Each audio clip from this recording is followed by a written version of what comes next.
Assalamu alaikum, урматтуу Жаңыдор каналынын катталуучулары жана көрөрмандары.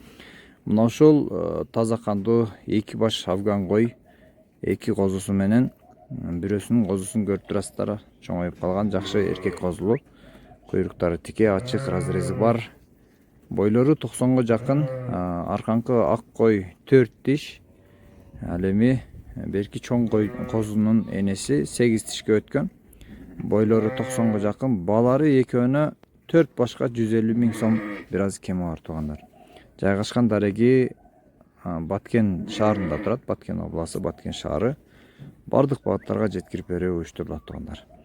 Видеону жакшылап көрүп, эгерде койлор жаккан болсо, мына ушундай разрездүү ачык куйруктуу кочкор кылып коем деген туугандар болсо, мына ушул эки койду козулар менен алып койсоңуздар болот. Андыктан калтырган номерлерге чалып тез арада байланышыңыз. Мындай таза кандуу афган койлор өтө редко чыгып чамдаңыздар туугандар.